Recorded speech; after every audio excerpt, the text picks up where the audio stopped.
If you're an author or plan to be one, get excited because this podcast is for you. Book Marketing Mentors is the only podcast dedicated to helping you successfully market and sell your book. If you're ready for empowering conversations with successful marketing mavens, then grab a coffee or tea and listen in to your host, international best-selling author Susan Friedmann. Welcome to Book Marketing Mentors, the weekly podcast where you learn proven strategies, tools, ideas, and tips from the masters. Every week, I introduce you to a marketing master who will share their expertise to help you market and sell more books. Today, my special guest is Margie Beiswanger. Margie is a business coach for online entrepreneurs who are ready to leverage their brilliance. She's passionate about teaching her clients how to transform their expertise into signature programs, online courses, and authentic marketing so that they can do more of what they love and leverage their success, creating more impact and income. She's a newfound friend and colleague. It's a pleasure to welcome you to the show, Margie. Thank you for being this week's guest expert and mentor. Thank you, Susan. I'm delighted to be here and to get to know you. I think it's a wonderful opportunity, and I love what you do. You and I have had a few very in-depth conversations about how our authors can use their material. And I know you're all about repurposing in many different ways. We've got this book, Margie. What can we do with it? Oh my gosh. I think sometimes experts think that their book is the end point. It is, putting onto a platter all of their knowledge, their expertise, and it's done. Not all authors feel that way, but many times it's either been such a labor of love or such a long time coming that they feel done. Instead, I think it's really valuable to change that mindset to a book being a launch pad for a multitude of additional opportunities. I absolutely love that. A launch pad for different opportunities. Listeners, I hope you heard that. Yeah, it really is. And so give us some ideas of what kinds of things that we could be thinking about with our book. Gosh, how much time have you got? No, I'm kidding. Well, I know that you are a marketing maven, and I'm sure you teach them these things. But one of the quickest things to do is take what you as the author think is a super teeny tiny snippet of information. And I'm emphasizing this. You as the author feel like, oh my gosh, this is just such a teeny tiny little piece. Yes, that's perfect. Because too many times we overwhelm people. And if you can give your audience one small taste of your expertise each time they encounter you in marketing, whether that be social media, YouTube videos, a free download, your book is just an endless supply. You've got so many quotable quotes in there, stories, a way that you have described something, a new perspective, a single key point. Any one of these can be turned into a blog post, an infographic, if it's visual, multitudes of social media posts, a series of short videos. And in essence, you're helping people by saying, hey, if you found this fill in the blank, this tip, this video, this blog post useful, I got a whole book full of them waiting for you, right? It's really interesting because if I ask an author, I was like, well, tell me what your book is about. They don't even know how to often bring it down to one sentence. Yes. They have to go into, well, it's about 7 strategies. And the first strategy is, and the second one. And they feel they have to tell me the whole book, almost like reading it. Whereas I just want to know a little bit of information. Yes. And if you think about it, and I know you know this, our first objective in marketing is to pique someone's interest, to create a little bit of intrigue. And the part that people don't talk about so much is about 99.9% of the people are not going to be interested. That's okay, but that's how they'll know. And if you give them too much or you're trying to explain too much, the brain just tunes out. So I may have been interested, but it's better if you can give me a tiny little snippet that makes me think, do I want to know more about this? I wonder what she means. I wonder if this applies to me. You've got to let them start asking internally some questions to see if they want to know more. And if we give it all to them, like I said, they either tune out or the vast majority of the people it's not right for anyway. So you've wasted your effort. If you think about it that way, I think that helps some of my clients to realize I'm just helping them dip a toe in the water. And if somebody says, oh, that seems possibly quite nice, they will ask you more or they will click on your profile and learn more. That's exactly what you want people to do, is to ask you, Yes. well, how do you do that? Yes. Or, when they start asking you that, then you're like, okay, there's some interest. But again, you don't want to give them everything. It's just like focusing on what is of most interest to them and even turning it into a question and saying, Yes, well, absolutely. Yeah. What is it about this that might be of interest to you? Now, I know that one of the things that you do extraordinarily well are online programs. And this has been the bane of my life is I wanted to put together an online program. And yet I feel I have to give everybody the farm and all the chickens and the cows and the horses. Anything they might possibly need on their farm. Yes.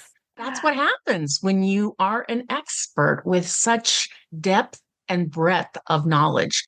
And it's a good thing, but it's a bad thing when you're on your own, because one of the biggest challenges that my clients face is they're stuck. They get bogged down in the details, or they're thinking too much, or just a myriad of things that all come down to too much. And if there's anything that I want authors to know is that your entire book can be broken into multiple online courses with the right tools, the right mindset, maybe some reflection pieces so often. And think about this. I can't be the only one. I know I'm not. You get some great nonfiction book. You're so interested. Maybe like me, you do start with the intro and you want to get the little background, some context. Maybe you dive into a certain chapter. But I can pretty much bet the farm, to use your analogy, on the fact that most of us do not sit down with every nonfiction book and read it from cover to cover nonstop. We end up picking and choosing. Don't you think, Susan? Oh, without any shadow of a doubt. I mean, the first thing I do is to look at the table of contents. And it's like, okay, I'll skip the intro chapter because they're just telling me, what they're going to tell me. I'm like, let's get into something meaty. So I might even start halfway through the book. Right. And if a word or a phrase for a chapter title in the table of contents, or a pain point for you, or something you specifically wanted to learn is right there, you're going to go to page whatever and start there. I use this as an illustration to tell all of these nonfiction authors that is proof positive that you can take out individual segments of your book and people will appreciate that and pay for that. It doesn't have to be this whole encyclopedic set. And that's the other thing that we feel as the expert. Well, they need all of this. And no, you can't start in chapter 4 because you need to understand this first. I'm here to tell you, I understand and I agree. And that's in a perfect world. But if we want people to use what we want to share, what we are so driven to share, then we want to find ways that they will use it. One of the things that's coming to mind as you say that, Margie, is, okay, we feel that they need to know everything, but where do we start? If they only need to know this nugget to get going, how do we determine which nugget that is? Well, that's $1 million question, right? And I would say The hard truth is it's not usually up to you what that is. And that would be all the more reason to pick it apart, share it in small snippets, and see where you get the most interest or the most engagement.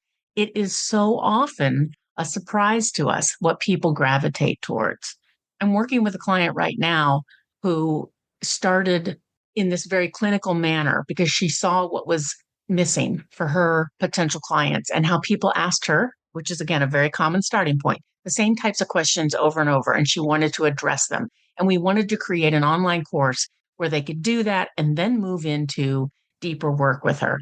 Well, once we got into it, I saw that she was basically feeding them content like a fire hose, spraying them with such force that there was no way they would, quote, graduate on to working more deeply with her. They were probably going to feel like they failed in that initial online course because it was too much, if that makes sense.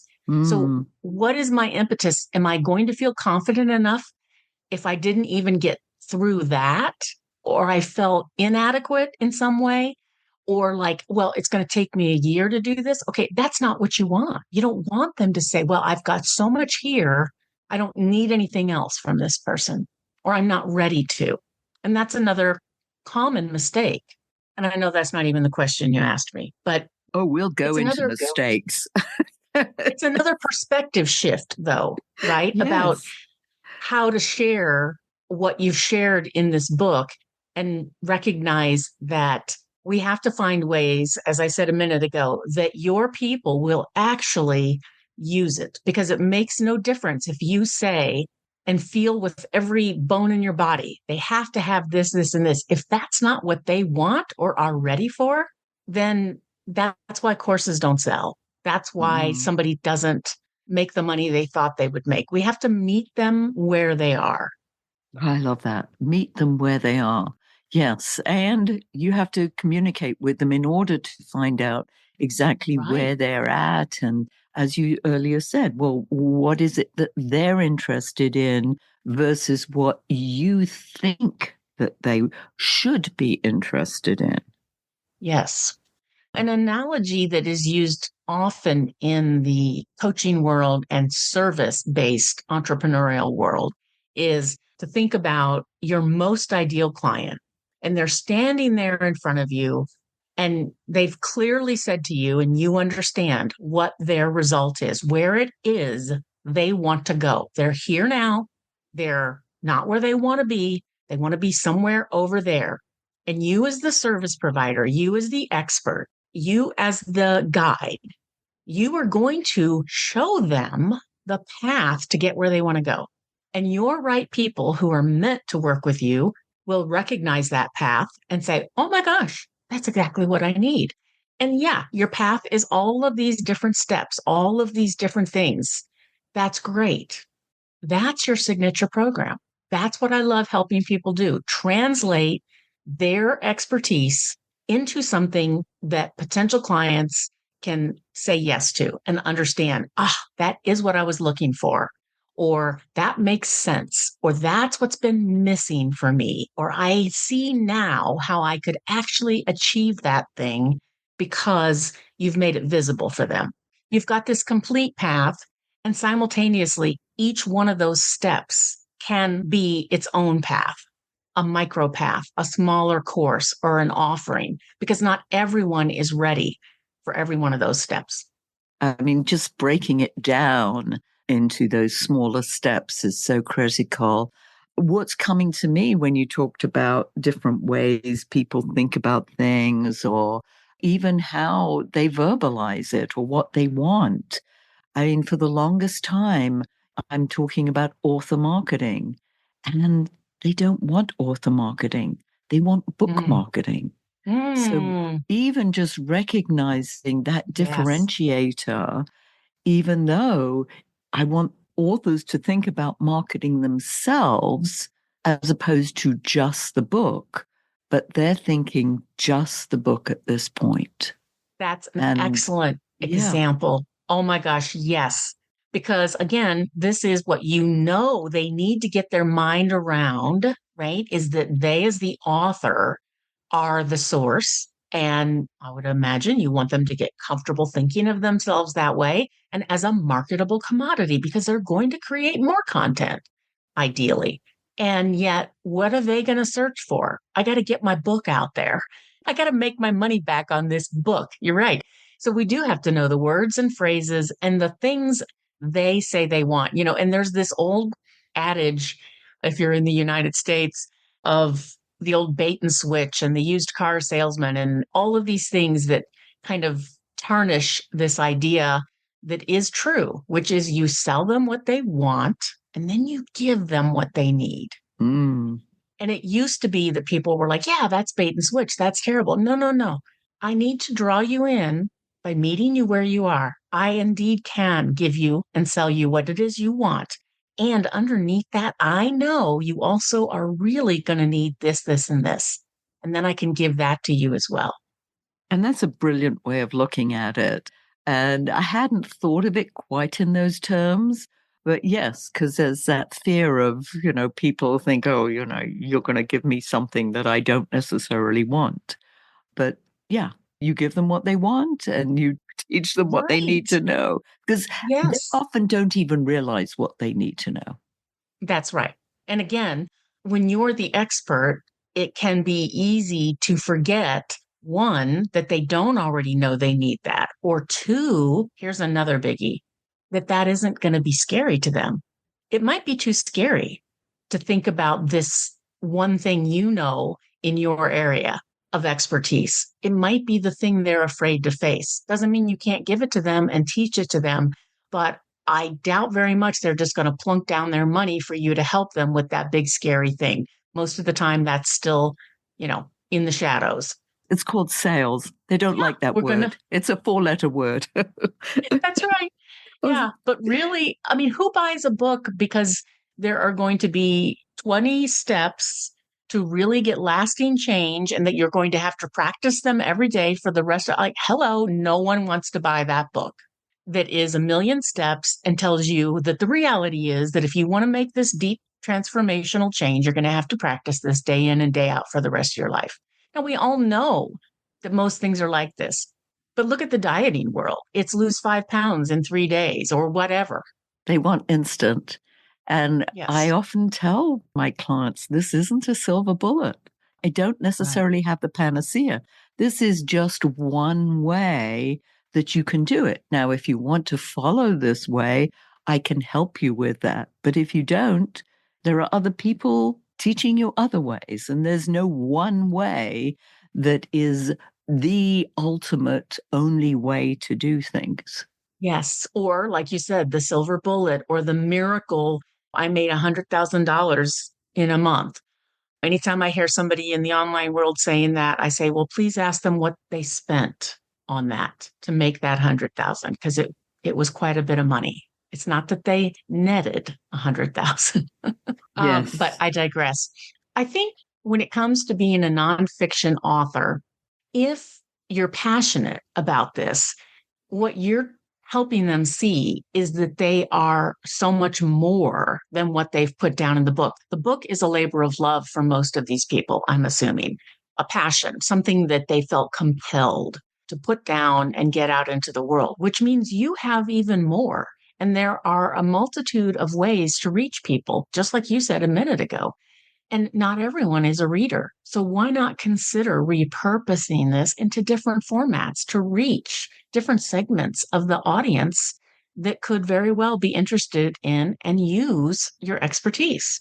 And it's funny, there's this fear that if I put it in an audiobook format, that they're not going to buy the printed version. Or if I do it in a hardcover, they're not going to buy the soft cover or the ebook, or if they buy the ebook.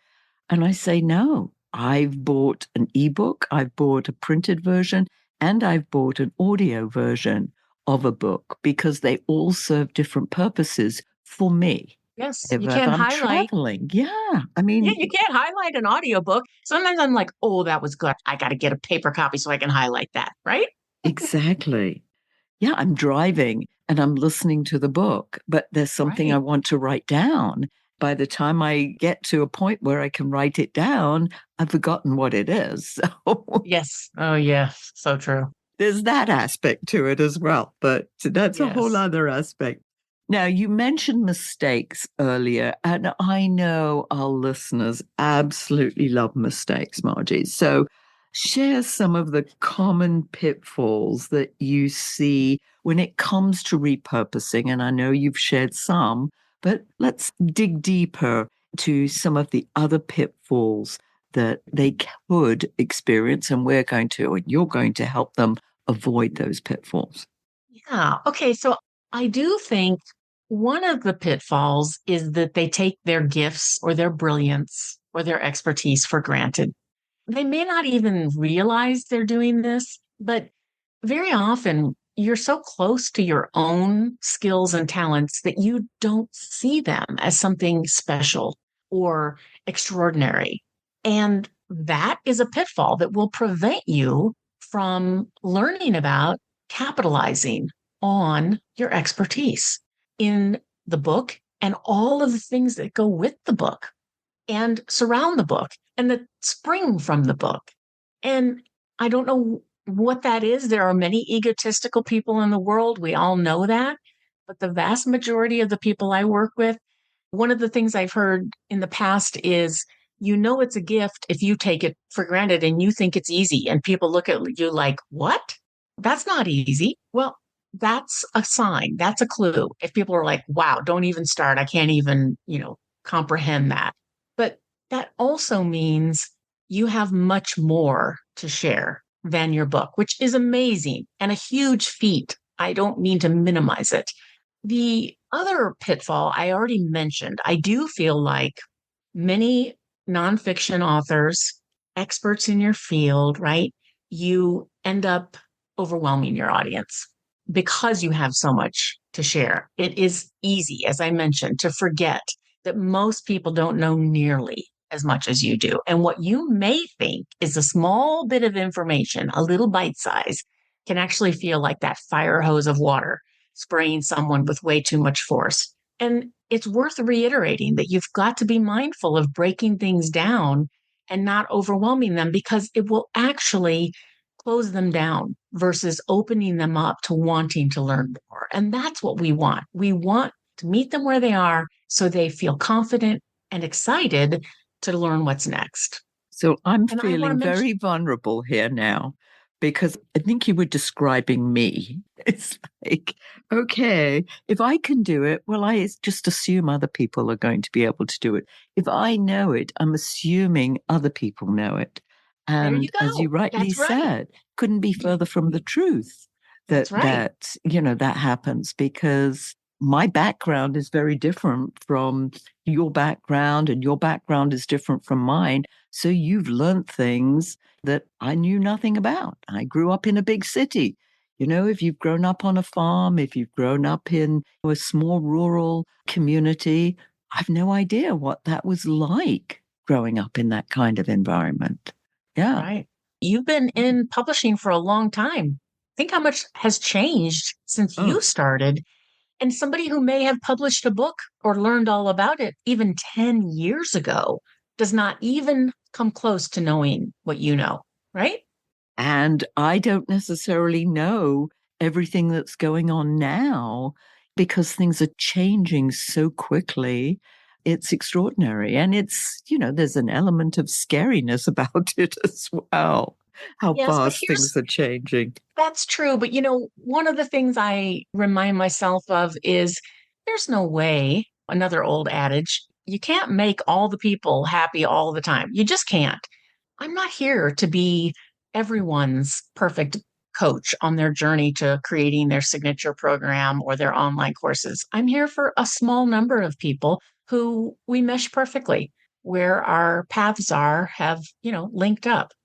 Yeah, you don't have to know everything, but the people who are perfect to work with you are going, that's exactly what I need to know. Thank you. This is so helpful. And this is true for any of us as experts. Your job is not to learn it all and teach it all.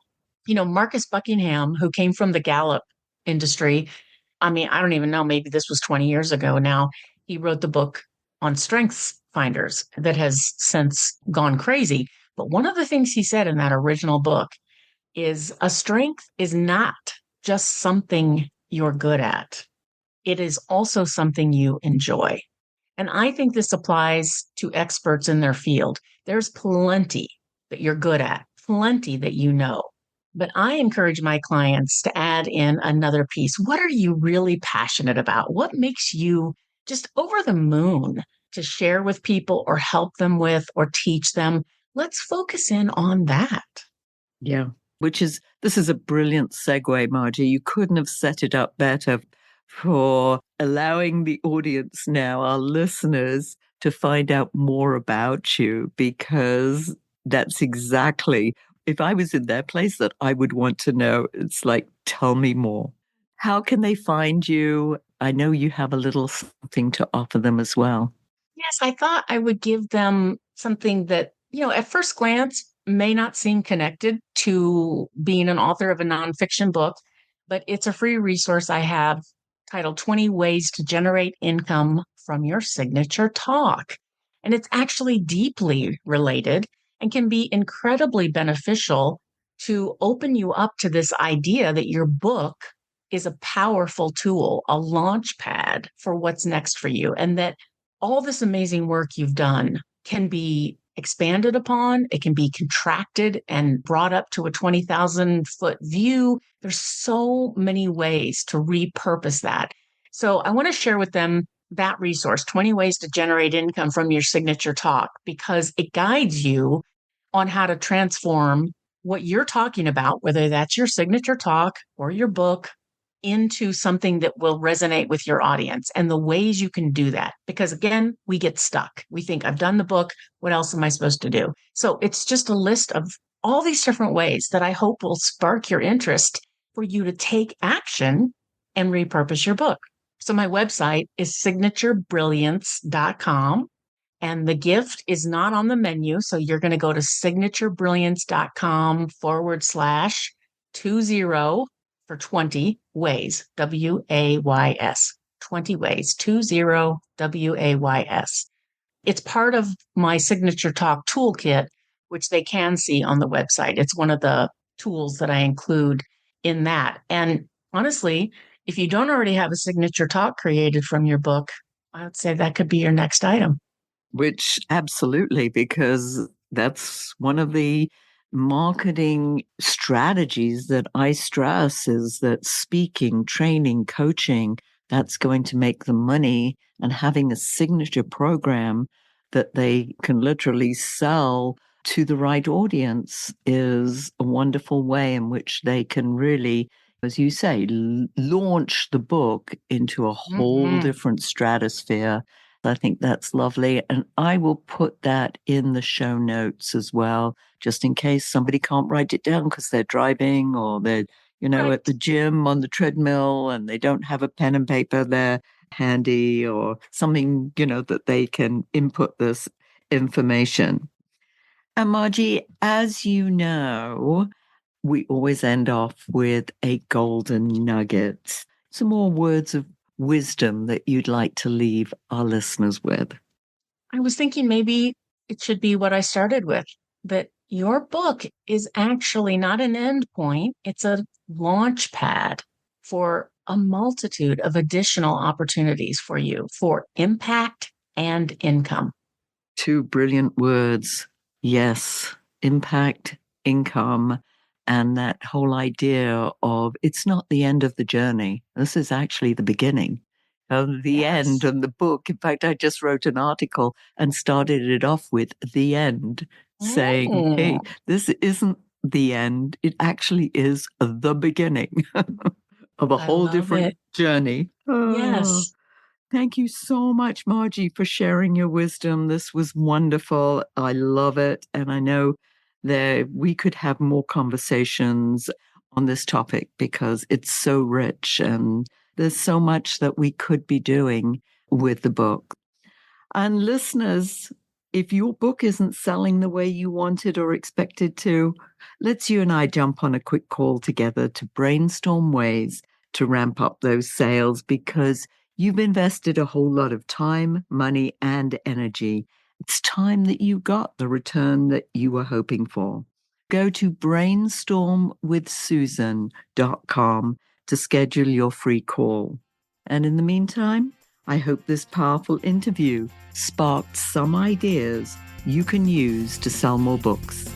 Until next week, here's wishing you much book and author marketing success.